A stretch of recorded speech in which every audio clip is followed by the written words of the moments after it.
सतनाम श्री वाहिगुरु साहिब जीओ। एक ओंकार सतनाम करता पुरख निरभौ निर्वैर अकाल मूरत अजूनी सैभं गुर प्रसाद। सतनाम श्री वाहिगुरु साहिब जीओ। श्री राग महला पंजवां। भल के उठ पपोलीऐ विण बूझे मुग्ध अजान। सो प्रभ चित न आयो छुटैगी बेबान। सतगुरु सेती चित लाए सदा सदा रंग मान। प्राणी तू आया लाहा लैन लगा कित को फकड़े। सब मुकदी चली रैन रहाओ। कुदम करै पशु पंखियां दिसै नाही काल। ओतै साथ मनुख है फाथा माया जाल। मुक्ते सेई भालीऐ जे सच्चा नाम संभाल। जो घर छड़ गवावना सो लगा मन माहि। जिथे जिथै जाए तुद वरतना तिसकी चिंता नाहि। फाथे से निकले जे गुर की पैरी पाहे। कोई रख न सकई दूजा को न दिखाए। चारे कुंडा भाल कै आए पया शरणाए। नानक सच्चा पातशाह डुबदा लिया कढ़ाए। वाहिगुरु जी का खालसा वाहिगुरु जी की फतेह। हाजरा हजूर जुगो जुग अटल चवर छत्र तख्त दे मालक साहिब धन धन श्री गुरु ग्रंथ साहिब महाराज जी दी कोटान कोटान किरपा रहमत ते बख्शिश दे नाल जो रोजाना ग्लोबल गुरबाणी विचार दे राहीं लड़ीवार धन धन साहिब श्री गुरु ग्रंथ साहिब जी दी पावन विचार लैके आप सतगुरु कीਆਂ प्यारियां संगतां दी सेवा दे विच हाज़र होने आ। जिन्हें हुणे हुणे सरवण कीता है ये लड़ीवार साहिब धन धन श्री गुरु ग्रंथ साहिब जी महाराज जी दे श्री राग दे विचों 73 नंबर 73 नंबर शब्द आ। शब्द धन धन साहिब श्री गुरु अर्जन देव जी महाराज जी की पावन मुखारबिंद तो उचारण होया है। शब्द दे कुल 4 बंद ने ते साहिब श्री गुरु ग्रंथ साहिब जी के पावन पन्ना नंबर 43 के उत्ते सुभायमान है। सतगुरु धन साहिब श्री गुरु अर्जन देव जी महाराज जी अज दे पावन शब्द दे विच जो सानू सीखिया दे के गुरमत दे राह ते चलाउण दी कोशिश कर रहे ने, ਉਹਦੇ ਵਿੱਚ ਸਤਿਗੁਰੂ ਜੀ ਇਹ ਗੱਲ ਸਮਝਾਉਣ ਦੀ ਕੋਸ਼ਿਸ਼ ਕਰ ਰਹੇ ਨੇ ਕਿ ਹੇ ਮਨੁੱਖ, ਵੇਖ ਜਿਹੜਾ ਤੇਰਾ ਜੀਵਨ ਤੈਨੂੰ ਮਿਲਿਆ ਹੈ, ਇਹ ਕਦੀ ਆਪਣੇ ਆਪ ਨੂੰ ਪ੍ਰਸ਼ਨ ਕਰਕੇ, ਸਵਾਲ ਕਰਕੇ ਵੇਖ, ਕੁਐਸਚਨ ਕਰਕੇ ਵੇਖ, ਤੂੰ ਇਸ ਜੀਵਨ ਨੂੰ ਕਿਵੇਂ ਬਰਬਾਦ ਕਰ ਰਿਹਾ ਹੈ। ਕਿ ਇਸ ਸੰਸਾਰ ਦੇ ਵਿੱਚ ਕੇਵਲ ਤੋਂ ਮਾਇਕ ਪਦਾਰਥ ਹੀ ਭੋਗਣ ਆਇਆ ਹੈ, ਕਿ ਪਦਾਰਥਾਂ ਦਾ ਜੀਵਨ ਹੀ ਜਿਉਣਾ ਹੈ, ਕਿ ਇਸ ਤੋਂ ਇਲਾਵਾ ਹੋਰ ਵੀ ਕੋਈ ਮੰਜ਼ਿਲ ਹੈ। ਤੇ ਜੇ ਤੂੰ ਪਦਾਰਥਾਂ ਦੇ ਵਿੱਚ ਹੀ ਮਸਤ ਆ ਕਿ ਸਵੇਰੇ ਉੱਠੇ, ਖਾ ਲਿਆ, ਪੀ ਲਿਆ, ਸੌਂ ਲਿਆ, ਥੋੜ੍ਹੀ ਜਿਹੀ ਮੁਸ਼ੱਕਤ ਮਿਹਨਤ ਕੀਤੀ ਤੇ ਰਾਤ ਨੂੰ ਸੌਂ ਗਏ, ਤੇ ਅਸੀਂ ਸੋਚੀਏ ਵੀ ਅਸੀਂ ਬੜੀ ਮਿਹਨਤ ਕਰ ਰਹੇ ਹਾਂ। ਸਭ ਤੋਂ ਵੱਡੀ ਮਿਹਨਤ ਇਹ ਹੈ ਕਿ ਜਿੱਥੇ ਸੰਸਾਰ ਦੇ ਵਿੱਚ ਰਹਿ ਕੇ ਅਸੀਂ ਆਪਣੀ ਕਿਰਤ ਵਿਰਤ ਕਰਨੀ ਹੈ, ਉੱਥੇ ਸਭ ਤੋਂ ਵੱਡਾ ਉਦਮ ਹੈ ਕਿ ਅਸੀਂ ਪ੍ਰੀਤਮ ਪਰਮਾਤਮਾ ਵਾਹਿਗੁਰੂ ਦੇ ਹੁਕਮ ਦੇ ਵਿੱਚ ਵੀ ਰਹਿਣਾ ਹੈ। ਇੱਕ ਇਨਸਾਨ ਦੇ ਜੀਵਨ ਨੂੰ ਜਿਉਣਾ ਹੈ, ਨਾ ਕਿ ਜਾਨਵਰਾਂ ਦੇ ਜੀਵਨ ਨੂੰ। ਜਾਨਵਰ ਵੀ ਇੰਝ ਹੀ ਕਰਦਾ ਹੈ, ਖਾ ਲਿਆ, ਪੀ ਲਿਆ, ਸੌਂ ਲਿਆ, ਇੱਕ ਖੂੰਟੇ ਨਾਲ ਵੱਝਿਆ ਰਹਿੰਦਾ ਹੈ, ਖੁਰਲੀ ਦੇ ਵਿੱਚ ਪਈਆਂ ਜਿਹੜੀਆਂ ਚੀਜ਼ਾਂ ਨੇ ਉਹਨੂੰ ਖਾਈ ਜਾਂਦਾ ਹੈ।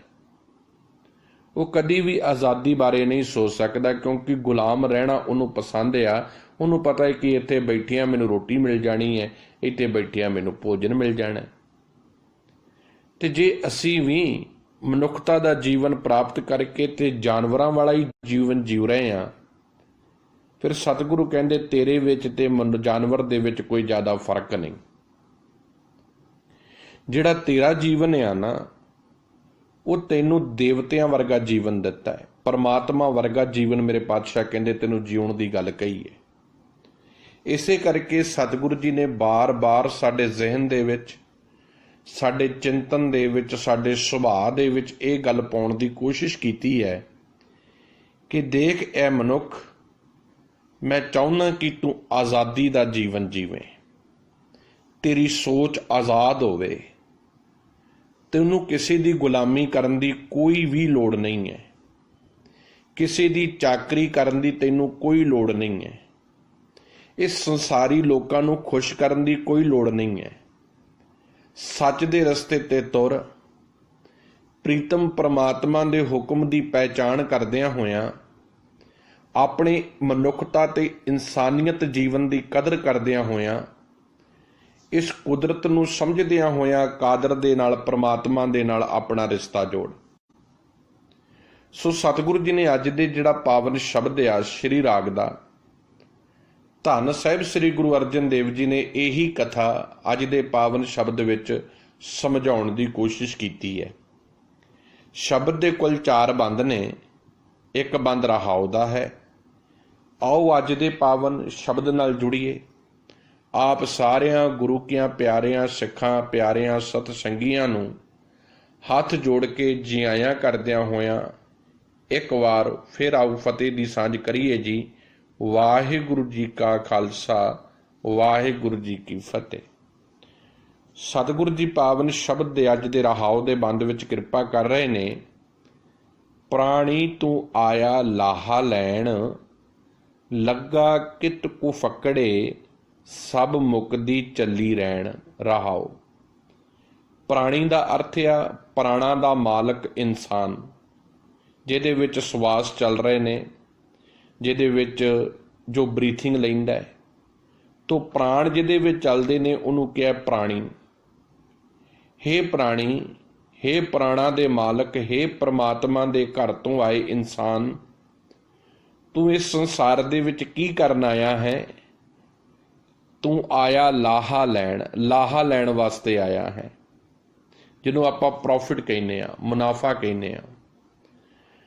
ਪਰ ਕਰ ਕੀ ਰਹੇ ਤੂੰ? ਲੱਗਾ ਕਿਤ ਕੁਫੱਕੜੇ। ਕੁਫੱਕੜੇ ਦਾ ਅਰਥ ਆ ਜਿਹੜੇ ਕੰਮ ਖੁਆਰੀ ਪੈਦਾ ਕਰਨ ਵਾਲੇ ਨੇ। ਕੁਫੱਕੜੇ ਜਿਹੜੇ ਝੂਠ ਦੇ ਨਾਲ ਜੁੜੇ ਹੋਏ ਕਾਰੋਬਾਰ ਕੰਮ ਨੇ।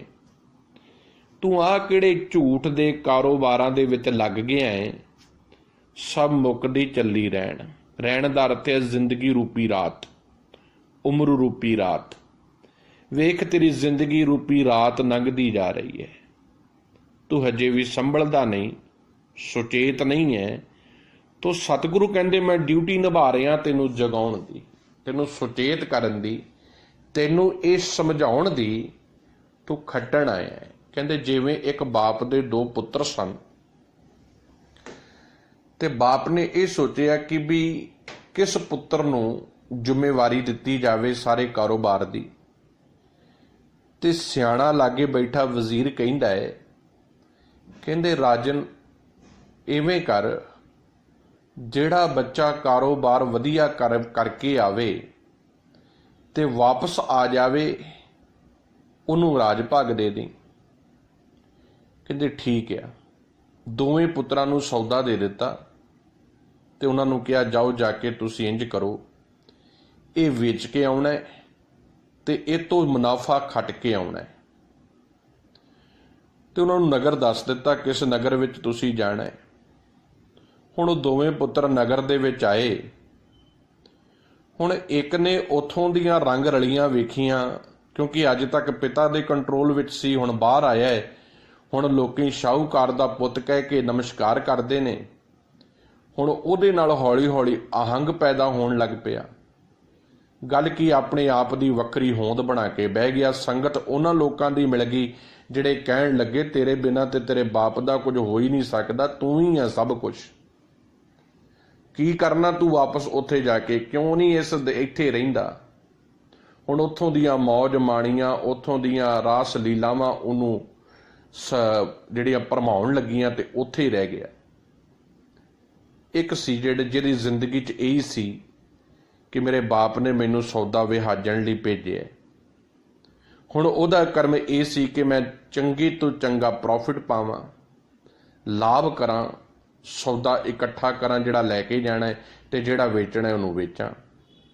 ਉਹਨੇ ਬਹੁਤ ਛੇਤੀ ਇੰਜ ਕੀਤਾ ਤੇ ਹੁਣ ਉਡੀਕ ਦੇ ਵਿੱਚ ਆ ਕਦੋਂ ਮੇਰੇ ਪਿਤਾ ਦਾ ਮੇਰਾ ਸੁਨੇਹਾ ਆਵੇ ਤੇ ਮੈਂ ਵਾਪਸ ਮੁੜ ਜਾਵਾਂ, ਕਿਉਂਕਿ ਜਿੰਨਾ ਕੁ ਮੈਂ ਸੌਦਾ ਖੱਟਣਾ ਸੀ ਮੈਂ ਖੱਟ ਲਿਆ ਹੈ। ਹੁਣ ਉਹਦੇ ਵਿੱਚੋਂ ਜਦ ਤੱਕ ਮੇਰਾ ਬਾਪ ਨਹੀਂ ਆਉਂਦਾ, ਮੇਰਾ ਸੁਨੇਹਾ ਨਹੀਂ ਆਉਂਦਾ ਮੇਰੇ ਪਿਤਾ ਦਾ, ਉਹਨਾਂ ਚਿਰ ਇੱਥੇ ਬਹਿ ਕੇ ਕੀ ਕਰਾਂ। ਉਹਨੇ ਵੇਖਿਆ ਆਲੇ ਦੁਆਲੇ ਲੋਕ ਦਰਦਮੰਦ ਨੇ, ਪਰੇਸ਼ਾਨ ਨੇ, ਤਕਲੀਫ ਦੇ ਵਿੱਚ ਨੇ। ਉਹਨੇ ਕੁਝ ਕੁ ਉੱਥੇ ਦਿਨ ਕੰਮ ਕਰਨਾ ਸ਼ੁਰੂ ਕੀਤਾ ਵੀ ਜਦ ਤੱਕ ਮੇਰਾ ਬਾਪ ਮੈਨੂੰ ਵਾਪਸ ਨਹੀਂ ਸੱਦਦਾ ਤਦ ਤੱਕ ਮੈਂ ਇੱਥੇ ਬਹਿ ਕੇ ਥੋੜ੍ਹੀ ਜਿਹੀ ਕਿਰਤ ਵਿਹਾਰ ਕਰਾਂ ਤੇ ਨਾਲੇ ਮੈਂ ਆਪਣੇ ਲੋਕਾਂ ਜਿਹੜੇ ਇੱਥੋਂ ਦੇ ਲੋਕ ਦਰਦਮੰਦ ਨੇ ਉਹਨਾਂ ਦੀ ਮਦਦ ਕਰਾਂ। ਹੁਣ ਹੋਇਆ ਕਿ ਇੱਕ ਦਿਨ ਬਾਪ ਦਾ ਸੁਨੇਹਾ ਆ ਗਿਆ, ਕਹਿੰਦੇ ਵਾਪਸ ਚੱਲੋ। ਵਾਪਸ ਤੁਰਨ ਲੱਗਾ ਏ। ਹੁਣ ਲੋਕੀ ਕਹਿੰਦੇ ਅਸੀਂ ਨਹੀਂ ਤੈਨੂੰ ਜਾਣ ਦੇਣਾ, ਤੂੰ ਬੜਾ ਭਲਾ ਪੁਰਸ਼ ਹੈ। ਤੇ ਕਹਿੰਦੇ ਆਖਰਕਾਰ ਉਹਨੇ ਗੱਲ ਸਮਝਾਈ, ਭਾਈ ਜਾਣਾ ਪੈਣਾ। ਸਾਡੀ ਵੀ ਹਾਲਤ ਇਹੀ ਹੈ। ਸਾਡੇ ਵਿੱਚੋਂ ਕੁਝ ਐਸੇ ਨੇ ਜਿਨ੍ਹਾਂ ਨੂੰ ਇਹ ਗੱਲ ਸਮਝ ਆ ਗਈ ਹੈ ਕਿ ਇੱਕ ਸੰਸਾਰ ਦੇ ਵਿੱਚ 2 ਪੰਛੀ ਨੇ। ਬੜੀ ਪਿਆਰੀ ਗੱਲ ਗੁਰਬਾਣੀ ਦੇ ਵਿੱਚੋਂ ਹੀ ਆਪਾਂ ਸਿੱਖ ਰਹੇ ਹਾਂ। ਸਭ ਕਹਿੰਦੇ ਨਾਨਕ ਤਰਵਰ ਏਕ ਫਲ, ਦੋਏ ਪੰਖੇਰੂ ਆਹੇ। ਤਰਵਰ ਦਾ ਅਰਥ ਹੈ ਰੁੱਖ। ਸੰਸਾਰ ਇੱਕ ਰੁੱਖ ਆ ਜਿਹਦੇ ਉੱਪਰ 2 ਪੰਛੀ ਬੈਠੇ ਨੇ। ਕਿਹੜੇ? ਇੱਕ ਮਨਮੁਖ ਤੇ ਇੱਕ ਗੁਰਮੁਖ। ਨਾਨਕ ਤਰਵਰ ਏਕ ਫਲ, ਦੋਏ ਪੰਖੇਰੂ ਆਹੇ। 2 ਪੰਛੀ ਬਹਿ ਗਏ ਨੇ। ਹਰ ਰਸ ਫਲ ਰਾਤੇ ਨਾਨਕਾ। ਨਾਨਕ ਤਰਵਰ ਏਕ ਫਲ, ਦੋਏ ਪੰਖੇਰੂ ਆਹੇ। ਆਵਤ ਜਾਤ ਨਾ ਦੀਸਈ, ਨਾ ਪਰ ਪੰਖੀ ਤਾਹੇ। ਪਰ ਕਹਿੰਦੇ ਇਹ ਐਸੀ ਹਾਲਾਤ ਆ ਕਿ ਇਹ ਪੰਛੀ ਤੇ ਆ ਕੇ ਬੈਠੇ ਨੇ ਪਰ ਇਹਨਾਂ ਦੇ ਖੰਭ ਨਹੀਂ ਹੈਗੇ। ਨਾ ਪਰ ਪੰਖੀ ਤਾਹੇ, ਖੰਭ ਨਹੀਂ ਹੈਗੇ ਇਹਨਾਂ ਦੇ। ਉੱਡਣਾ ਚਾਹੁੰਦੇ ਨੇ, ਉੱਡ ਸਕਦੇ ਨੇ। ਹੁਣ ਉਸ ਪੰਛੀਆਂ ਚੋਂ ਕੁਝ ਐਸੇ ਪੰਛੀ ਨੇ ਜਿਹੜੇ ਕੀ ਕਰ ਰਹੇ ਨੇ, ਜਿਨ੍ਹਾਂ ਦਾ ਧਿਆਨ ਸਿਰਫ ਤੇ ਸਿਰਫ ਉਡਾਰੀ ਦੇ ਵਿੱਚ ਆ, ਕਦੋਂ ਮੌਕਾ ਮਿਲੇ ਤੇ ਉਡਾਰੀ ਮਾਰ ਜਾਈਏ। ਤੇ ਇੱਕ ਉਹ ਨੇ ਜੋ ਹਰ ਰਸ ਫਲ ਰਾਤੇ ਨਾਨਕਾ। ਇੱਕ ਉਹ ਨੇ ਜੋ ਪ੍ਰਮਾਤਮਾ ਦੇ ਨਾਮ ਰੂਸੀ ਫਲ ਦੇ ਵਿੱਚ ਰਸੇ ਹੋਏ ਨੇ। ਉਹਨਾਂ ਦਾ ਮਤਲਬ ਹੈ ਕਿ ਪ੍ਰਮਾਤਮਾ ਰੂਪੀ, ਪ੍ਰਮਾਤਮਾ ਦੇ ਗਿਆਨ ਨੂੰ ਜੀਵਨ 'ਚ ਵਸਾਉਣਾ ਹੈ, ਉਹਦੇ ਹੁਕਮ ਨੂੰ ਚੇਤੇ ਕਰਨਾ ਹੈ, ਉਹਦਾ ਰਸ ਮੰਨਣਾ ਹੈ। ਤੇ ਇੱਕ ਉਹ ਨੇ ਜਿਹੜੇ ਮਾਇਕ ਪਦਾਰਥਾਂ ਦੇ ਵਿੱਚ ਮਸਤ ਹੋ ਕੇ ਕੁਕਰਮ ਤੇ ਕੁਫਾੜ ਦੇ ਜ਼ਿੰਦਗੀ ਬਤੀਤ ਕਰ ਰਹੇ ਨੇ, ਕੁਫਰ ਦੀ ਜ਼ਿੰਦਗੀ ਜਿਉ ਰਹੇ ਨੇ। ਹੁਣ ਸਾਹਿਬ ਕਹਿੰਦੇ ਹਾਲਾਤ ਐਸੇ ਹੀ ਨੇ। ਇਹ ਪ੍ਰਾਣੀ ਆਇਆ ਤੇ ਇਸ ਸੰਸਾਰ ਦੇ ਵਿੱਚ ਹੈ, ਪਰ ਇਸ ਨੇ ਜਿਹੜਾ ਜੰਜਾਲ ਬੁਣਿਆ ਨਾ ਮਾਇਆ ਦਾ, ਇਹ ਇਸ ਮਾਇਆ ਦੇ ਜਾਲ ਦੇ ਵਿੱਚ ਫਸ ਕੇ ਬਹਿ ਗਏ। ਹੁਣ ਸੱਚਾ ਗੁਰੂ ਸ਼ਬਦ ਧੰਨ ਸਾਹਿਬ ਗੁਰੂ ਗ੍ਰੰਥ ਸਾਹਿਬ ਦੀ ਪਾਵਨ ਬਾਣੀ ਇਹਨੂੰ ਬਾਰ-ਬਾਰ ਸਮਝਾਉਂਦੀ ਹੈ, ਤੂੰ ਇੱਥੇ ਸਦੀਵੀ ਨਹੀਂ ਰਹਿਣਾ। ਸੋਹਿਲਾ ਸਾਹਿਬ ਦੀ ਪਾਵਨ ਬਾਣੀ ਜਿਹੜੀ ਅਸੀਂ ਨਿਤਨੇਮ 'ਚ ਪੜ੍ਹਦੇ ਹਾਂ, ਉਹਦਾ ਤਾਤਪਰ ਕੀ ਹੈ? ਸਾਹਿਬ ਕਹਿੰਦੇ, ਰੋਜ਼ ਤੈਨੂੰ ਇਹ ਚੇਤੇ ਰਵੇ, ਘਰ ਘਰ ਇਹੋ ਪਹੁੰਚਾ ਸਦੜੈ ਨਿਤ ਪਵਨ, ਸਦਨਹਾਰਾ ਸਿਮਰੀਏ ਨਾਨਕ ਸੇ ਦੇ ਅਵਨ। ਕਹਿੰਦੇ ਉਹ ਸੱਦਣ ਵਾਲਾ ਤੈਨੂੰ ਚੇਤੇ ਰਵੇ, ਉਹ ਭੁੱਲਣਾ ਨਹੀਂ ਚਾਹੀਦਾ। ਪਰ ਕਹਿੰਦੇ ਹੋਇਆ ਕੀ ਹੈ? ਇਹ ਉਸ ਪ੍ਰੀਤਮ ਪ੍ਰਮਾਤਮਾ ਨੂੰ ਭੁਲਾ ਬੈਠਾ ਹੈ ਤੇ ਸੰਸਾਰ ਨੂੰ ਸਦੀਵੀ ਮੰਨ ਬੈਠਾ ਹੈ। ਸੰਸਾਰ ਦੇ ਵਿੱਚ ਹੀ ਰਹਿਣਾ ਚਾਹੁੰਦਾ ਹੈ। ਕੌਣ ਚਾਹੁੰਦਾ ਮੈਂ ਸੰਸਾਰ ਛੱਡ ਕੇ ਜਾਵਾਂ? ਕਿਤੇ ਤੁਸੀਂ ਮੌਤ ਦੀ ਗੱਲ ਕਰਕੇ ਤੇ ਵੇਖੋ ਕਿਸੇ ਦੇ ਨੇੜੇ, ਸਾਡੇ ਘਰ ਸੁੱਖੀ ਸੰਦੀ ਮੌਤ ਦੀਆਂ ਗੱਲਾਂ ਕਰੀ ਜਾਂਦੇ ਪਏ ਨੇ। ਲੋਕਾਂ ਦਾ ਐਸਾ ਸੁਭਾਅ ਹੈ, ਕੋਈ ਮਰਨਾ ਨਹੀਂ ਚਾਹੁੰਦਾ, ਕੋਈ ਨਹੀਂ ਚਾਹੁੰਦਾ ਕਿ ਮੈਨੂੰ ਮੌਤ ਆਵੇ। ਕੋਈ ਈਵਨ ਇੱਥੋਂ ਤੱਕ ਕੋਈ ਮਨੁੱਖ ਮੌਤ ਦੀ ਗੱਲ ਸੁਣਨੀ ਵੀ ਨਹੀਂ ਚਾਹੁੰਦਾ। ਪਰ ਜਦ ਇਹ ਹਕੀਕੀ ਸੱਚ ਹੈ, ਇਹ ਹਕੀਕੀ ਸੱਚ ਹੈ। ਸਤਿਗੁਰੂ ਕਹਿੰਦੇ, ਮਰਨ ਲਿਖਾਏ ਮੰਡਲ ਮੇ ਆਏ, ਮੌਤ ਤੂੰ ਲਿਖਾ ਕੇ ਆਏ ਤੇ ਤੂੰ ਇਸ ਸੰਸਾਰ ਵਿੱਚ ਲਾਹਾ ਲੈਣ ਆਇਆ। ਤੈਨੂੰ ਮਨੁੱਖਤਾ ਦਾ ਜੀਵਨ ਮਿਲਿਆ, ਪ੍ਰਮਾਤਮਾ ਵਰਗਾ ਜੀਵਨ ਮਿਲਿਆ, ਜਿਹਦੇ ਵਿੱਚ ਸੋਹਣੇ ਨੇਤਰ ਮਿਲੇ ਨੇ, ਕੰਨ ਮਿਲੇ ਨੇ, ਜੀਭਾ ਮਿਲੀ ਹੈ, ਅੰਦਰ ਤੇਰੇ ਸੱਚ ਰੂਪੀ ਪ੍ਰਮਾਤਮਾ ਵਸਿਆ ਹੈ। ਚਾਹੀਦਾ ਤੇ ਇਹ ਸੀ ਕਿ ਤੂੰ ਇਸ ਕਾਦਰ ਦੀ, ਇਸ ਕੁਦਰਤ ਨੂੰ ਹੋਰ ਖੂਬਸੂਰਤ ਬਣਾਉਂਦਾ, ਪਰ ਤੂੰ ਆਪਣੀਆਂ ਸਵਾਰਥਾਂ ਕਰਕੇ ਅੱਜ ਇਸ ਕੁਦਰਤ ਨੂੰ ਜਹੰਨਮ ਬਣਾ ਕੇ ਰੱਖ ਦਿੱਤਾ ਹੈ। ਜਿਤਨਾ ਨੁਕਸਾਨ ਮਨੁੱਖ ਨੇ ਇਸ ਕੁਦਰਤ ਦਾ ਕੀਤਾ ਹੈ ਨਾ, ਕਾਦਰ ਵੀ ਹੈਰਾਨ ਆ ਕਿ ਮੈਂ ਤੇ ਇਸ ਨੂੰ ਇਸ ਧਰਤੀ ਦੇ ਉੱਪਰ ਆਪਣੇ ਵਰਗਾ ਬਣਾ ਕੇ ਭੇਜਿਆ ਸੀ। ਮੈਂ ਤੇ ਇਸ ਨੂੰ ਇੱਥੇ ਇਸ ਕਰਕੇ ਭੇਜਿਆ ਸੀ ਕਿ ਇਹ ਇੱਕ ਚੰਗੀ ਉਦਾਹਰਨ ਤੇ ਚੰਗੀ ਮਿਸਾਲ ਬਣਦਾ, ਪਰ ਇਹ ਤੇ ਇੱਥੇ ਆ ਕੇ ਸੰਸਾਰ ਜੋਗਾ ਹੀ ਰਹਿ ਗਿਆ ਹੈ। ਐਸਾ ਵਿਕਾਰਾਂ ਦੇ ਵਸ ਵਿੱਚ ਪਿਆ ਹੈ ਕਿ ਇਸ ਨੇ ਆਪਣੀ ਇੱਕ ਅਲੱਗਾ ਹੀ ਦੁਨੀਆ ਬਣਾ ਕੇ ਬਹਿ ਗਿਆ ਹੈ। ਇਹ ਕਹਿੰਦਾ ਮੈਂ ਹੀ ਰੱਬ ਹਾਂ, ਬਸ ਮੈਂ ਹੀ ਕਰਤਾ ਵਾਂ, ਮੈਂ ਹੀ ਸਭ ਕੁਝ ਕਰਨ ਵਾਲਾ ਹੈ। ਸਭ ਕਹਿੰਦੇ, ਪ੍ਰਾਣੀ ਤੂੰ ਆਇਆ ਲਾਹਾ ਲੈਣ। ਹੇ ਪ੍ਰਾਣੀ, ਤੂੰ ਜਗਤ ਦੇ ਵਿੱਚ ਲਾਭ ਖੱਟਣ ਆਇਆ ਹੈ, ਸ਼ੁਭ ਗੁਣ ਇਕੱਠੇ ਕਰਨ ਆਇਆ ਹੈ, ਚੰਗੇ ਗੁਣਾਂ ਨੂੰ ਜੀਵਨ ਵਿੱਚ ਵਸਾਉਣ ਆਇਆ ਹੈ। ਇਹਦੇ ਵਾਸਤੇ ਤੈਨੂੰ ਇਹ ਜੀਵਨ ਮਿਲਿਆ ਹੈ। ਲੱਗਾ ਕਿਤ ਕੁਫੱਕੜੇ, ਆ ਕਿਹੜੇ ਤੂੰ ਕੁਫੱਕੜ ਭਾਵ ਝੂਠੇ ਕੰਮ ਕਰਨੇ ਸ਼ੁਰੂ ਕਰਤੇ ਨੇ। ਆ ਤਾਣੇ ਪੇਟੇ ਬੁਣਨੇ ਸ਼ੁਰੂ ਕਰ ਦਿੱਤੇ ਨੇ, ਜਾਲ ਬੁਣਨੇ ਸ਼ੁਰੂ ਕਰ ਦਿੱਤੇ ਨੇ, ਕਿ ਆ ਵਿਕਾਰਾਂ ਦੀ ਖੇਤੀ ਕਰਨੀ ਸ਼ੁਰੂ ਕਰ ਦਿੱਤੀ ਹੈ। ਸਭ ਮੁੱਕਦੀ ਚੱਲੀ ਰਹਿਣ। ਤੇਰੀ ਜ਼ਿੰਦਗੀ ਰੂਪੀ ਰਾਤ ਲੰਘਦੀ ਜਾ ਰਹੀ ਹੈ। ਹਜੇ ਵੀ ਸਮਝ ਜਾ, ਹਜੇ ਵੀ ਮੌਕਾ ਹੈ, ਹਜੇ ਵੀ ਕੁਝ ਪੱਲੇ ਆਪਣੇ ਤੂੰ ਖੱਟ ਸਕਦਾ ਹੈ, ਜੇ ਤੂੰ ਸੱਚ ਦੇ ਰਸਤੇ ਤੇ ਤੁਰਨ ਲੱਗ ਪਵੇਂ। ਸਤਿਗੁਰੂ ਜੀ ਨੇ ਚੇਤਾਵਨੀ ਦਿੱਤੀ ਹੈ, ਜਿਹਨੂੰ ਵਾਰਨਿੰਗ ਕਹਿੰਦੇ ਆ ਨਾ, ਵਾਰਨਿੰਗ ਦਿੱਤੀ ਹੈ ਵੀ ਤੈਨੂੰ ਇਹ ਗੱਲ ਸਮਝ ਆ ਜਾਵੇ ਤੂੰ ਇੱਥੇ ਕੀ ਕਰਨ ਆਇਆ ਹੈ। ਪਹਿਲਾ ਬੰਦ ਹੈ ਪਾਵਨ ਸ਼ਬਦ ਦਾ। ਸਾਹਿਬ ਜੀ ਕਹਿ ਰਹੇ, ਭਲ ਕੇ ਉਠ ਪਪੋਲੀਐ, ਵਿਣ ਬੂਝੈ ਮੁਗਧ ਅਜਾਣ। ਭਲ ਕੇ ਉਠ ਪਪੋਲੀਐ। ਪਪੋਲੀਏ ਦਾ ਅਰਥ ਹੈ ਪਾਲੀ ਪੋਸੀ ਦੀ ਹੈ, ਪਾਲੀ ਪੋਸੀ ਦੀ ਹੈ। ਭਲਕੇ ਦਾ ਅਰਥ ਹੈ ਨਿਤ, ਹਰ ਰੋਜ਼, ਹਰ ਸਮੇਂ, ਹਰ ਪਲ, ਹਰ ਘੜੀ। ਭਲਕੇ ਦਾ ਮਤਲਬ ਇਹ ਹੈ। ਭਲਕੇ ਦਾ ਅਰਥ ਆਪਾਂ ਆਮ ਕਰਕੇ ਸਾਡੀ ਪੰਜਾਬੀ ਭਾਸ਼ਾ 'ਚ ਆਪਾਂ ਕਹਿੰਦੇ ਹਾਂ ਕੱਲ ਆਉਣ ਵਾਲਾ ਭਲਕੇ, ਜਾਂ ਭਲਕੇ ਜਿਹੜਾ ਲੰਘ ਗਿਆ, ਭਲਕੇ ਆਹ ਕੀਤਾ ਸੀ ਮੈਂ, ਭਲਕੇ ਆਹ ਕਰੂੰਗਾ ਮੈਂ। ਜਦ ਕਿ ਭਲਕੇ ਦੇ ਗੁਰਬਾਣੀ ਦੇ ਵਿੱਚ ਜਿਹੜੇ ਅਰਥ ਨੇ, ਹਰ ਰੋਜ਼, ਨਿਤ ਦਾ ਕਰਨ ਵਾਲਾ ਕੰਮ, ਰੋਜ਼ਾਨਾ ਕਰਨ ਵਾਲਾ ਕੰਮ। ਉੱਠ ਦਾ ਅਰਥ ਆ ਉਦਮ ਕਰਕੇ, ਠੱਠੇ ਨੂੰ ਸਿਹਾਰੀ ਹੈ, ਉਦਮ ਕਰਕੇ, ਮਿਹਨਤ ਦੇ ਨਾਲ। ਪਪੋਲੀਏ ਦਾ ਅਰਥ ਹੈ ਪਾਲੀ ਪੋਸੀ ਦੀ ਹੈ। ਮੁਗਧ ਦਾ ਅਰਥ ਆ ਮੂਰਖ। ਅਜਾਣ ਦਾ ਅਰਥ ਆ ਬੇਸਮਝ। ਸਮੁੱਚੀ ਪੰਕਤੀ ਦੇ ਅਰਥ ਨੇ। ਸਾਹਿਬ ਕਹਿੰਦੇ, ਹਰ ਰੋਜ਼ ਉਦਮ ਨਾਲ ਤੂੰ ਇਸ ਸਰੀਰ ਨੂੰ ਪਾਲ ਰਿਹਾ ਹੈ, ਪੋਸ਼ ਰਿਹਾ ਹੈ। ਰੋਜ਼ਾਨਾ ਇਸ ਸਰੀਰ ਨੂੰ ਸਵਾਰਨ ਤੇ ਲੱਗਾ ਹੈ ਮਨੁੱਖ। ਸਰੀਰ ਨੂੰ ਨਵਾਉਂਦਾ ਹੈ, ਸਰੀਰ ਦੇ ਉੱਪਰ ਇਤਰ ਪਾਉਂਦਾ ਹੈ, ਸੁੰਦਰ ਕੱਪੜੇ ਚੜਾਉਂਦਾ ਹੈ, ਮਹਿੰਗੇ ਆਭੂਸ਼ਣ ਗਹਿਣੇ ਪਾਉਂਦਾ ਹੈ ਸਰੀਰ ਨੂੰ। ਗੱਲ ਕੀ ਸਾਰੀ ਜ਼ਿੰਦਗੀ ਇਸ ਸਰੀਰ ਦੇ ਪਾਲਣ ਤੇ ਲਾ ਦਿੱਤੀ ਹੈ। ਜ਼ਿੰਦਗੀ ਦਾ ਮਨੋਰਥ ਸਮਝਦਾ ਹੀ ਨਹੀਂ ਕਿ ਇਸ ਸਰੀਰ ਨੂੰ ਮੈਂ ਕਿਵੇਂ ਯੂਟੀਲਾਈਜ਼ ਕਰਨਾ ਹੈ। ਆਤਮਾ ਦੀ ਜਿਹੜੀ ਸਵਾਰੀ ਆ ਨਾ, ਉਹ ਸਰੀਰ ਹੈ। ਜਿਵੇਂ ਆਪਾਂ ਇੱਕ ਗੱਡੀ ਖਰੀਦਦੇ ਆ ਇੱਕ ਮੰਜ਼ਿਲ ਤੋਂ ਦੂਸਰੀ ਮੰਜ਼ਿਲ ਤੇ ਜਾਣ ਦੇ ਲਈ, ਉਹਦੇ ਵਿੱਚ ਗੱਡੀ 'ਚ ਬਹਿੰਦਾ ਕੌਣ ਆ? ਅਸੀਂ। ਇਵੇਂ ਆ ਜਿਹੜਾ ਸਰੀਰ ਰੂਪੀ ਸਾਨੂੰ ਸਾਧਨ ਮਿਲਿਆ ਹੈ ਨਾ, ਇਹਦੀ ਸਵਾਰੀ ਹੈ ਆਤਮਾ। ਇਹਦੇ ਵਿੱਚ ਆਤਮਾ ਬੈਠੀ ਹੈ।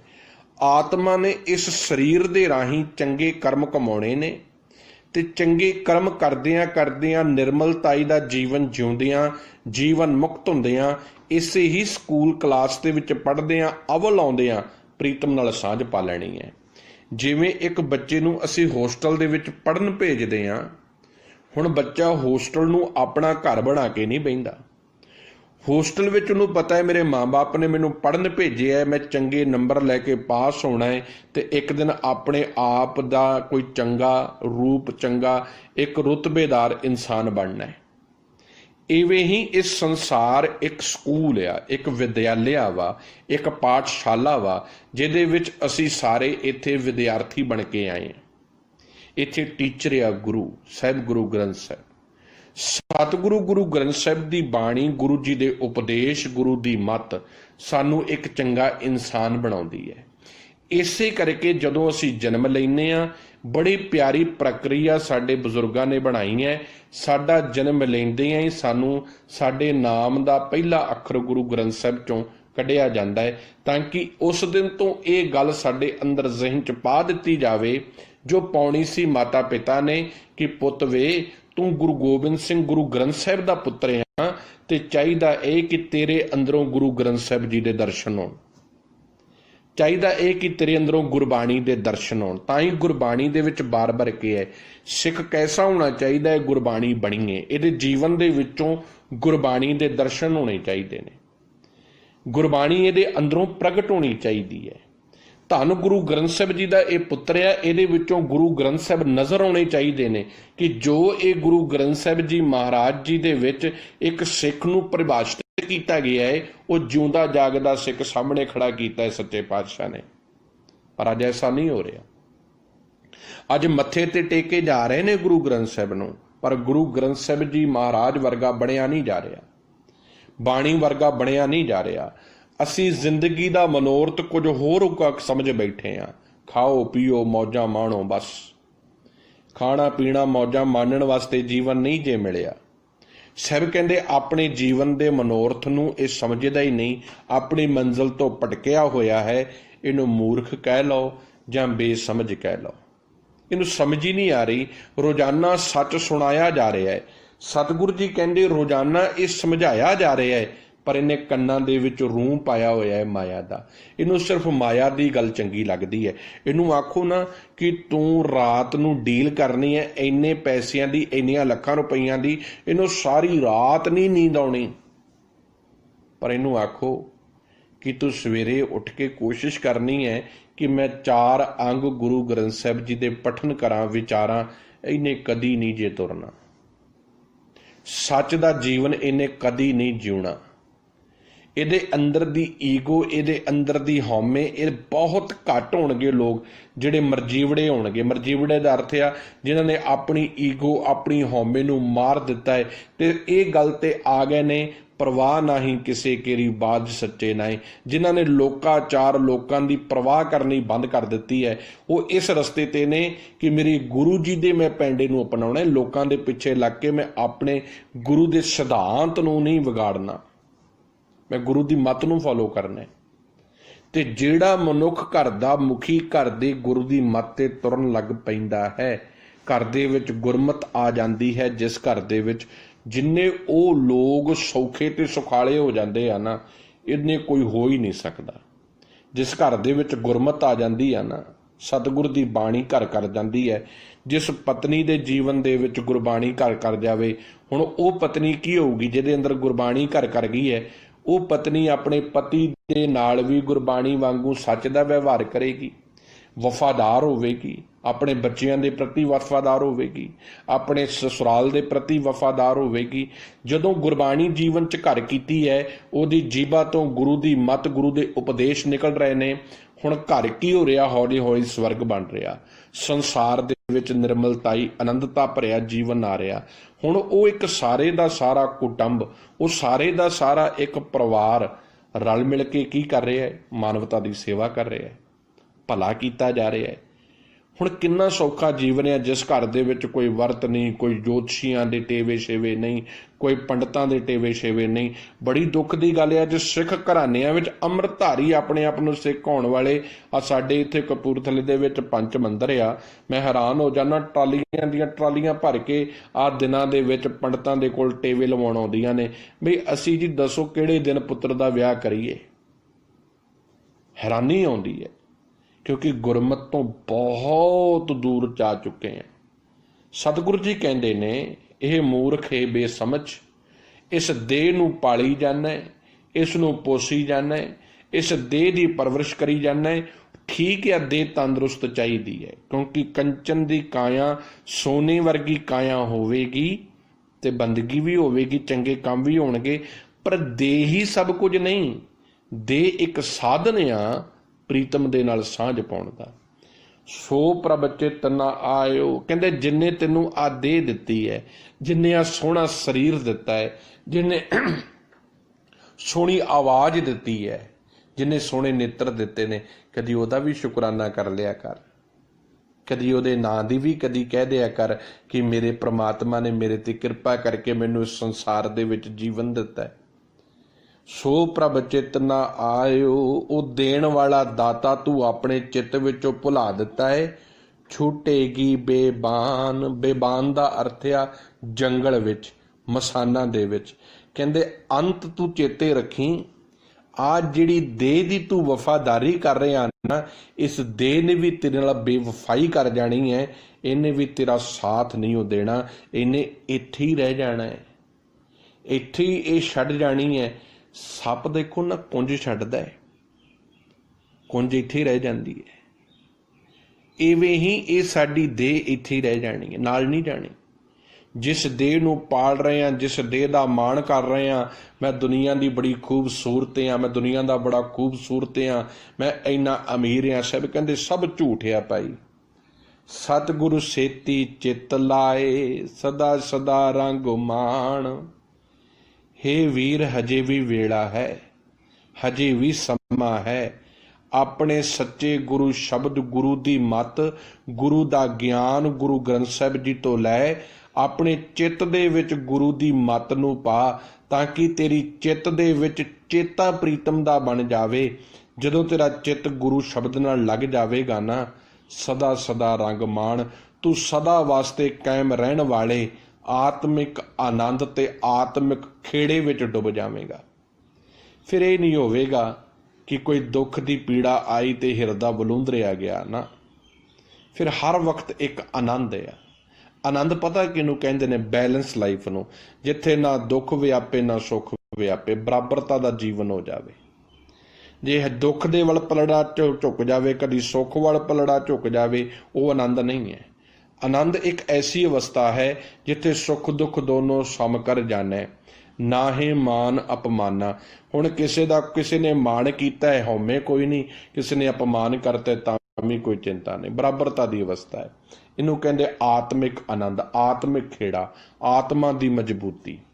ਪ੍ਰਾਣੀ ਤੂੰ ਆਇਆ ਲਾਹਾ ਲੈਣ, ਸਭ ਕਹਿੰਦੇ ਹੇ ਮੇਰੇ ਵੀਰ, ਹੇ ਪ੍ਰਾਣੀ, ਤੂੰ ਇਸ ਜਗਤ ਦਾ ਆਨੰਦ ਲੈ। ਇਸ ਕੁਦਰਤ ਨੂੰ ਵੇਖ, ਕਿੰਨੀ ਹਸੀਨ ਕੁਦਰਤ ਆ। ਤੁਸੀਂ ਕਦੀ ਕੁਦਰਤ ਨਾਲ ਗੱਲਾਂ ਕਰਕੇ ਵੇਖੋ, ਕੁਦਰਤ ਦੀ, ਪਰਮਾਤਮਾ ਦੀ ਬਣਾਈ ਹੋਈ ਪ੍ਰਾਕਿਰਤੀ ਨੂੰ ਦੇਖੋ, ਵਿਸਮਾਦ ਹੋ ਜਾਂਦਾ ਹੈ ਮਨ। ਕਿਤਨੇ ਜੀਵ ਜੰਤੂ ਪਰਮਾਤਮਾ ਨੇ ਬਣਾਏ ਨੇ, ਨਿੱਕੇ ਤੋਂ ਨਿੱਕੇ ਕਈ ਐਸੇ ਕੀੜੇ ਮਕੌੜੇ ਨੇ ਜਿਹੜੇ ਸਾਡੀਆਂ ਅੱਖਾਂ ਦੇ ਸਾਹਮਣੇ ਹੀ ਨਹੀਂ।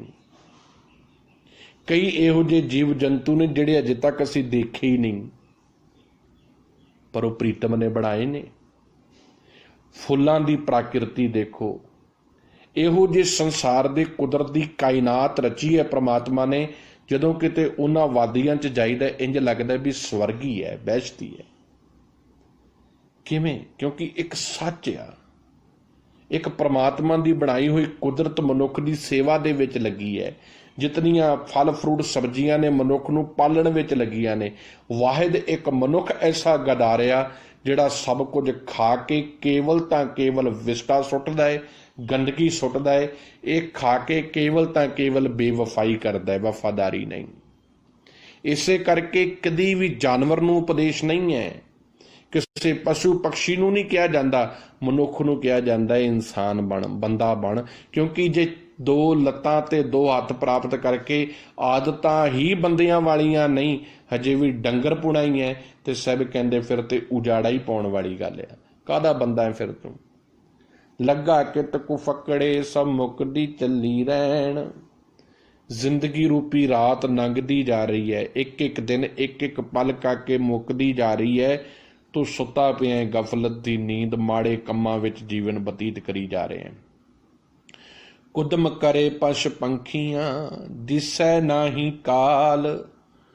ਕੁਦਮ ਸ਼ਬਦ ਆ ਰਿਹਾ ਇੱਥੇ, ਧਿਆਨ ਦੇਣਾ। ਕੁਦਮ ਦਾ ਅਰਥ ਹੈ ਕਲੋਲ ਕਰਨੇ। ਪੰਖੀਆਂ, ਪੰਖੀ ਦਾ ਅਰਥ ਹੈ ਖੰਭ ਵਾਲੇ ਪੰਛੀ। ਕਾਲ ਦਾ ਅਰਥ ਹੈ ਮੌਤ। ਸਭ ਕਹਿੰਦੇ ਜਿਵੇਂ ਪਸ਼ੂ ਪਕਸ਼ੀ ਕਲੋਲਾਂ ਪੈ ਕਰਦੇ ਆ ਨਾ, ਪਸ਼ ਦਾ ਅਰਥ ਹੈ ਪਸ਼ੂ, ਜਿਵੇਂ ਪਸ਼ੂ ਤੇ ਪੰਛੀ ਕਲੋਲ ਕਰਦਾ ਹੈ, ਪਕਸ਼ੀ ਨੂੰ ਨਹੀਂ ਚੇਤੇ ਕਿ ਮੈਨੂੰ ਕਦੋਂ ਮੌਤ ਆ ਜਾਣੀ, ਉਹਨੂੰ ਮੌਤ ਨਾਲ ਉਹਦਾ ਕੋਈ ਲੈਣਾ ਦੇਣਾ ਨਹੀਂ। ਇਸੇ ਕਰਕੇ ਉਹ ਚੰਦ ਕੁ ਦਾਣਿਆਂ ਦੀ ਲਾਲਚ ਦੇ ਵਿੱਚ ਜਾਲ ਵਿੱਚ ਜਾ ਕੇ ਫਸ ਜਾਂਦਾ ਹੈ, ਸ਼ਿਕਾਰੀ ਦੇ ਹੱਥ ਪੈ ਜਾਂਦਾ ਹੈ। ਕਿਉਂਕਿ ਉਹਨੂੰ ਸਿਰਫ ਖਾਣ ਨਾਲ ਮਤਲਬ ਆ, ਉਹਨੂੰ ਕੋਈ ਮੌਤ ਦਾ ਭੈ, ਕੋਈ ਮੌਤ ਦੀ ਚਿੰਤਾ ਨਹੀਂ ਉਹਨੂੰ ਸਿਰਫ, ਕਿਉਂਕਿ ਉਹਨੂੰ ਮੌਤ ਨਜ਼ਰ ਹੀ ਨਹੀਂ ਆਉਂਦੀ। ਉਹ ਕਲੋਲਾਂ ਕਰਦਾ ਹੈ। ਸਭ ਕਹਿੰਦੇ ਨਿਤ ਤਮਾਸ਼ਿਆਂ ਦੇ ਵਿੱਚ ਪਿਆ।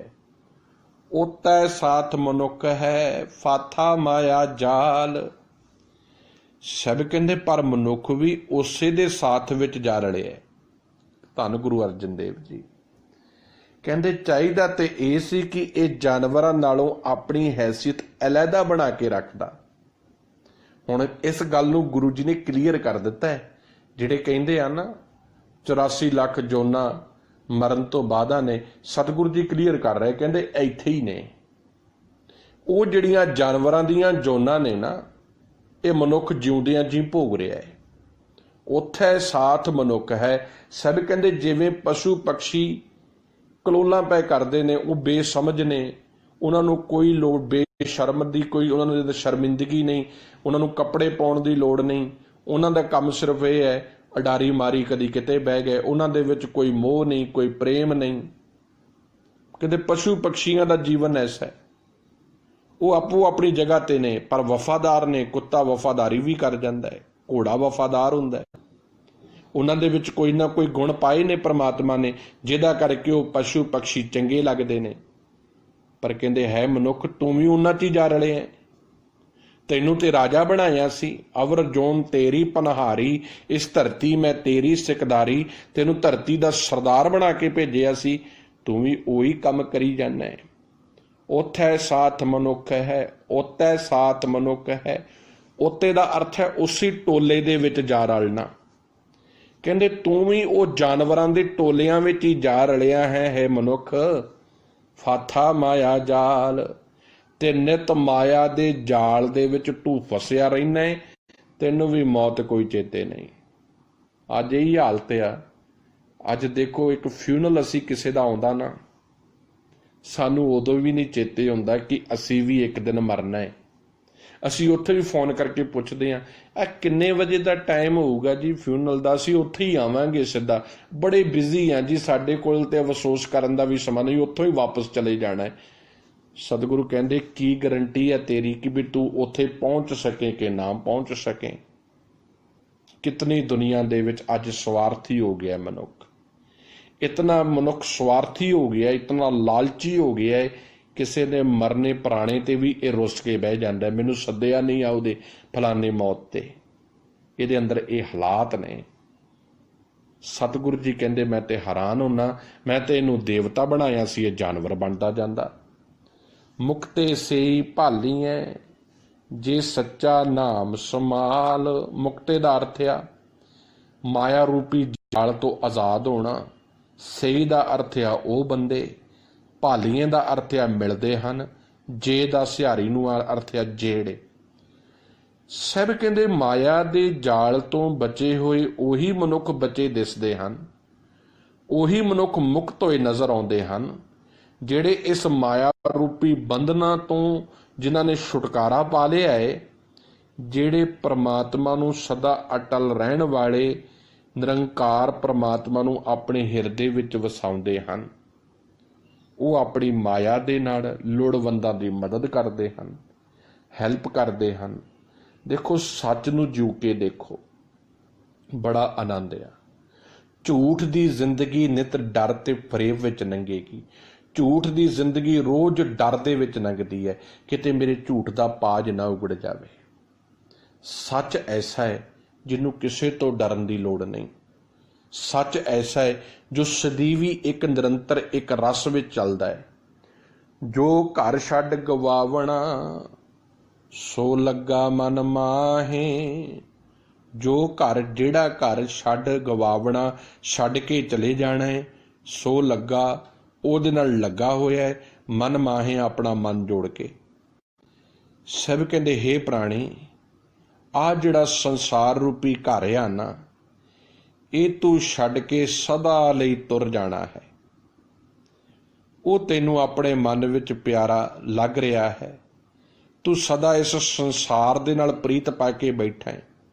ਸੰਸਾਰ ਨੂੰ ਸਦੀਵੀ ਸਮਝ ਕੇ ਬਹਿ ਗਿਆ। ਇਹ ਸਦੀਵੀ ਨਹੀਂ, ਇਹਨੂੰ ਤੈਨੂੰ ਛੱਡ ਕੇ ਜਾਣਾ ਪੈਣਾ ਹੀ ਹੈ, ਕਿਉਂਕਿ ਇਹ ਤੇ ਵੀਜ਼ਾ ਹੈ। ਕਿਸੇ ਨੂੰ ਹੋ ਸਕਦਾ 50 ਸਾਲਾਂ ਦਾ ਮਿਲਿਆ ਹੋਵੇ, ਕਿਸੇ ਨੂੰ 100 ਸਾਲ ਦਾ ਮਿਲਿਆ ਹੋਵੇ, ਤੇ ਕਿਸੇ ਨੂੰ ਸਾਲ ਦਾ, ਤੇ ਕਿਸੇ ਨੂੰ 25 ਸਾਲਾਂ ਦਾ। ਜਿੱਦਣ ਇਹ ਵੀਜ਼ੇ ਦੀ ਆਈਡੀ ਪੂਰੀ ਹੋ ਗਈ ਨਾ, ਹੋ ਸਕਦਾ ਆ ਜਿਹੜੇ ਅਸੀਂ ਪ੍ਰਦੇਸ਼ਾਂ 'ਚ ਬੈਠੇ ਹਾਂ, ਸਾਡਾ ਵੀਜ਼ਾ ਖਤਮ ਹੋ ਜੇ, ਅਸੀਂ ਲੁਕ ਛਿਪ ਕੇ ਰਹਿਣ ਲੱਗ ਪਈਏ, ਪਰ ਇੱਥੇ ਇੰਜ ਨਹੀਂ। ਇਹ ਵੀਜ਼ਾ ਜਿੱਦਣ ਮੁੱਕ ਗਿਆ ਨਾ, ਤੂੰ ਜਿੱਥੇ ਮਰਜ਼ੀ ਲੁਕ ਜਾ, ਜਿੱਥੇ ਮਰਜ਼ੀ ਛੁਪ ਜਾ, ਪਰਮਾਤਮਾ ਨੇ ਤੈਨੂੰ ਲੱਭ ਹੀ ਲੈਣਾ ਹੈ। ਜਿੱਥੇ ਵੀ ਹੋਵੇਗਾ ਉਦਣ ਹੀ ਇਹ ਬੈਟਰੀ ਡਾਊਨ ਹੋ ਜਾਣੀ ਹੈ, ਉਦਣ ਹੀ ਇਹ ਸਵਾਸ ਨਿਕਲ ਜਾਣੇ ਨੇ। ਜਿੱਥੇ ਜਾਏ ਤੁਧ ਵਰਤਣਾ ਤਿਸ ਕੀ ਚਿੰਤਾ ਨਾਹੀਂ। ਜਿਸ ਪਰਮਾਤਮਾ ਦੇ ਨਾਲ ਤੂੰ ਇਕਮਿਕ ਹੋਣਾ ਹੈ, ਤੂੰ ਕਦੀ ਉਹਦੀ ਚਿੰਤਾ ਨਹੀਂ ਕੀਤੀ, ਕਦੀ ਆਪਣੇ ਜੀਵਨ ਦੇ ਵਿੱਚ ਸੱਚ ਸਮਾਉਣ ਦੀ ਕੋਸ਼ਿਸ਼ ਨਹੀਂ ਕੀਤੀ।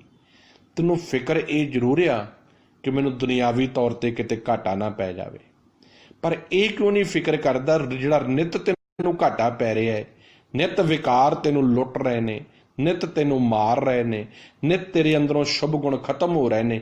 ਇਹਦੀ ਕਿਉਂ ਨਹੀਂ ਫਿਕਰ ਕਰਦਾ? ਇਹ ਕਿਉਂ ਨਹੀਂ ਫਿਕਰ ਕਰਦਾ ਜਿਹੜੇ ਤੂੰ ਰੋਜ਼ ਝੂਠ ਬੋਲ ਰਿਹਾ, ਰੋਜ਼ ਬੇਈਮਾਨੀ ਕਰ ਰਿਹਾ, ਧੋਖੇ ਫਰੇਬ ਕਰ ਰਿਹਾ? ਇਹਦਾ ਤੈਨੂੰ ਜਵਾਬ ਦੇਣਾ ਪੈਣਾ ਹੈ। ਤੂੰ ਇਹਦਾ ਕਿਉਂ ਨਹੀਂ ਫਿਕਰ ਕਰ ਰਿਹਾ ਕਿ ਜਿਹੜੇ ਰੋਜ਼ ਤੂੰ ਖੁਆਰੀਆਂ ਕਰ ਰਿਹਾ ਹੈ, ਦੂਜਿਆਂ ਵਾਸਤੇ ਖੱਡੇ ਪੁੱਟ ਰਿਹਾ ਹੈ, ਟੋਏ ਪੁੱਟ ਰਿਹਾ ਹੈ, ਇਹਦੇ ਵਿੱਚ ਤੂੰ ਵੀ ਇੱਕ ਦਿਨ ਡਿੱਗ ਜਾਣਾ ਹੈ। ਸੰਭਲ ਜਾ, ਹਜੇ ਵੀ ਮੌਕਾ ਹੈ। ਫਾਥੇ ਸਈ ਨਿਕਲੇ ਜੇ ਗੁਰ ਕੀ ਪੈਰੀ ਪਾਹੇ। ਫਾਥੇ ਦਾ ਅਰਥ ਆ ਫਸੇ ਹੋਏ।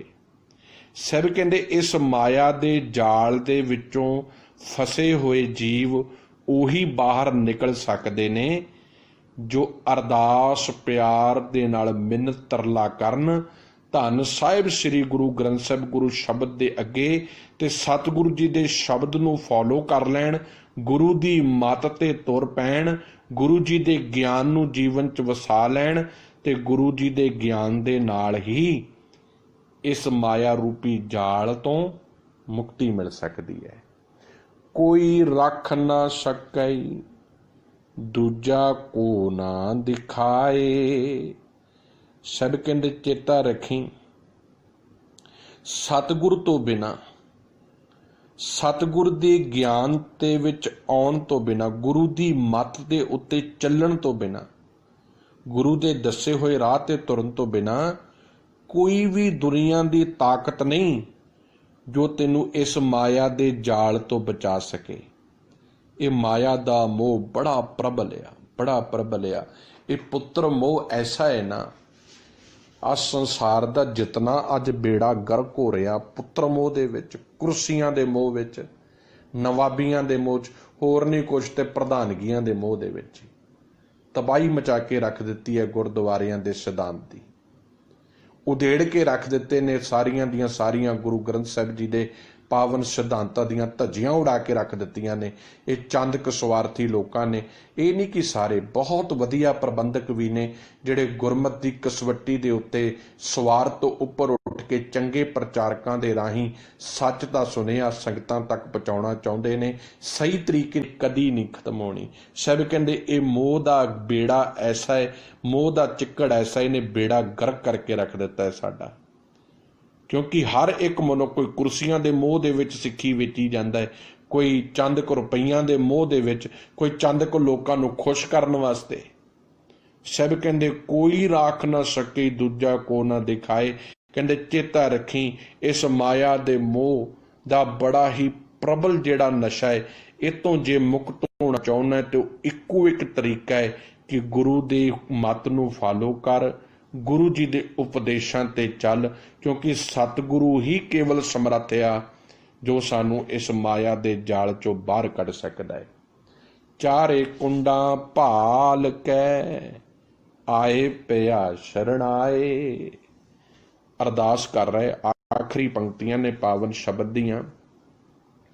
ਸਾਹਿਬ ਪੰਜਵੇਂ ਪਾਤਸ਼ਾਹ ਕਹਿੰਦੇ ਮੈਂ ਸਭ ਜਗ੍ਹਾ ਘੁੰਮ ਫਿਰ ਕੇ ਦੇਖ ਲਿਆ, ਸਾਰੀਆਂ ਦਿਸ਼ਾਵਾਂ ਭਾਲ ਕੇ ਦੇਖ ਲਈਆਂ। ਭਾਵ ਦੁਨੀਆ ਦੇ ਧਰਮ ਦੇ ਨਾਂ ਦੇ ਉੱਤੇ ਜੋ ਕੁਝ ਹੋ ਰਿਹਾ ਹਰ ਪੱਖ ਤੋਂ ਵੇਖ ਲਿਆ, ਹਰ ਪੱਖ ਤੋਂ ਘੋਖ ਕੇ ਵੇਖ ਲਿਆ।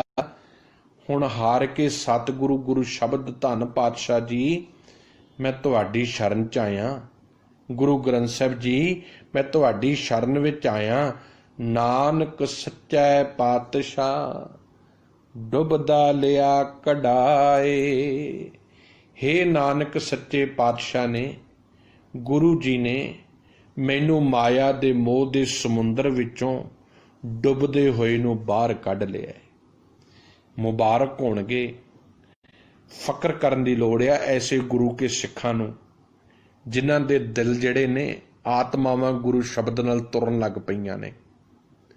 ਆਪਣੇ ਅੰਦਰ ਝਾਤੀ ਮਾਰ ਕੇ ਦੇਖਿਓ ਅੱਜ ਕਿੰਨਾ ਆਨੰਦ ਮਹਿਸੂਸ ਹੋਏਗਾ, ਕਿੰਨਾ ਅੰਦਰ ਇੱਕ ਸੱਚ ਦੀ ਫੀਲਿੰਗ ਆਵੇਗੀ ਜਦੋਂ ਇਹ ਗੱਲ ਆਵੇਗੀ ਅਸੀਂ ਕਿੰਨਿਆਂ ਭਾਗਾਂ ਵਾਲੇ ਹਾਂ ਕਿ ਸਤਿਗੁਰੂ ਗੁਰੂ ਨਾਨਕ ਸਾਹਿਬ ਜੀ ਦੇ ਸ਼ਬਦ ਦੀ ਰੋਜ਼ ਵਿਚਾਰ ਕਰਦੇ ਹਾਂ ਤੇ ਰੋਜ਼ ਇੱਕ ਇੱਕ ਕਦਮ ਅਸੀਂ ਗੁਰੂ ਸ਼ਬਦ ਦੇ ਰਾਹੀਂ ਪ੍ਰੀਤਮ ਦੇ ਸੱਚ ਵੱਲ ਨੂੰ ਵਧਾ ਰਹੇ ਹਾਂ।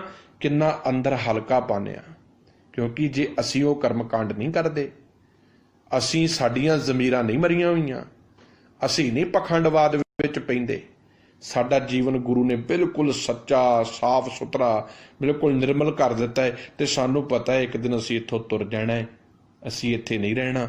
ਫਿਰ ਅਸੀਂ ਐਸਾ ਕਰਮ ਕਰੀਏ ਜਿਨ੍ਹਾਂ ਕਰਮਾਂ ਨੂੰ ਕੀਤਿਆਂ ਪ੍ਰੀਤਮ ਨਾਲ ਸਾਂਝ ਬਣ ਜਾਵੇ, ਨਿਰੰਕਾਰ ਨਾਲ ਸਾਂਝ ਬਣ ਜਾਵੇ, ਆਪਣੇ ਆਪ ਦੇ ਜਵਾਬਦੇਹ ਹੋਈਏ, ਕਿਸੇ ਦੇ ਜਵਾਬਦੇਹ ਨਹੀਂ। ਇਸ ਕਰਕੇ ਨਾ ਕੰਮ ਕਰੀਏ ਕਿ ਦੂਜੇ ਨੂੰ ਅਸੀਂ ਜਵਾਬ ਦੇਣਾ ਨਾ, ਅਸੀਂ ਆਪਣੇ ਆਪ ਦੇ ਜਵਾਬਦੇਹ ਹੋਈਏ।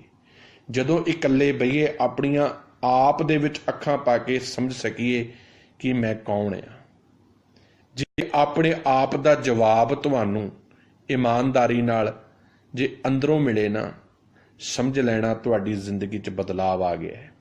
ਆਪਣੇ ਆਪ ਨੂੰ ਸੰਭਾਲੀਏ, ਆਪਣੇ ਆਪ ਦੇ ਉੱਤੇ ਕੋਸ਼ਿਸ਼ ਕਰੀਏ, ਆਪਣੇ ਆਪ ਦੀ ਮਿਹਨਤ ਕਰੀਏ, ਆਪਣੇ ਆਪ ਦੀ ਪੜਚੋਲ ਕਰੀਏ, ਦੂਜਿਆਂ ਦੀਆਂ ਗਲਤੀਆਂ ਨਾ ਲੱਭਿਆ ਕਰੀਏ, ਆਪਣੇ ਆਪ ਨੂੰ ਕੋਸ਼ਿਸ਼ ਕਰੀਏ ਸੰਭਾਲਣ ਦੀ। ਤੇ ਬਹੁਤ ਕੁਝ ਗੁਰੂ ਕੋਲੋਂ ਆਪਾਂ ਰੋਜ਼ ਸਿੱਖਦੇ ਹਾਂ। ਤੇ ਸੱਚ ਜਾਣਿਓ ਆਖਰੀਆਂ ਪੰਕਤੀਆਂ ਤੇ ਬਹੁਤ ਕਮਾਲ ਦੀਆਂ ਨੇ।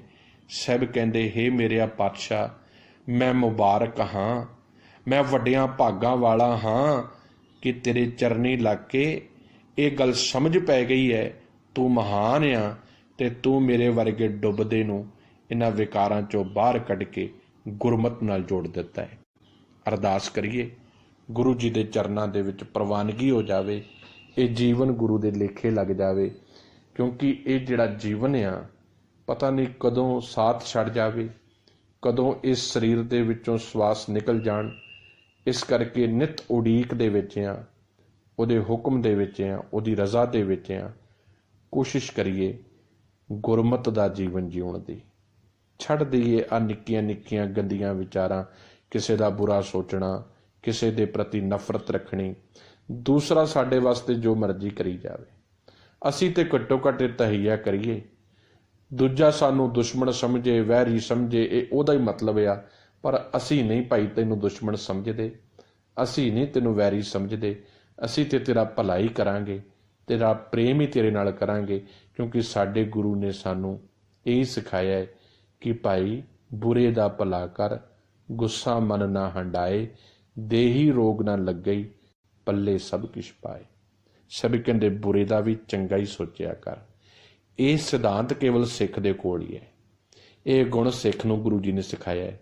ਕਿਤੇ ਕਰਕੇ ਵੇਖੀਏ, ਫੋਲੋ ਕਰਕੇ ਵੇਖੀਏ, ਬੜਾ ਆਨੰਦ ਜੇ ਜੀਵਨ 'ਚ। ਸੋ ਬੇਅੰਤ ਭੁੱਲਾਂ ਗਲਤੀਆਂ ਗੁਰਮਤ ਦਾ ਵਿਚਾਰ ਕਰਦਿਆਂ ਹੁੰਦੀਆਂ ਨੇ, ਗੁਰੂ ਸ਼ਬਦ ਦਾ ਉਚਾਰਨ ਕਰਦਿਆਂ ਹੁੰਦੀਆਂ ਨੇ। ਸੋ ਆਪ ਗੁਰੂ ਪਿਆਰੀ ਸੰਗਤ ਬਖਸ਼ਣਯੋਗ ਹੋ। ਰੋਜ਼ਾਨਾ ਹੀ ਵਾਦ ਹੋਈਆਂ ਭੁੱਲਾਂ ਗਲਤੀਆਂ ਦੀ ਮਾਫੀ ਬਖਸ਼ ਦਿਓ ਜੀ। ਵਾਹਿਗੁਰੂ ਜੀ ਕਾ ਖਾਲਸਾ, ਵਾਹਿਗੁਰੂ ਜੀ ਕੀ ਫਤਿਹ।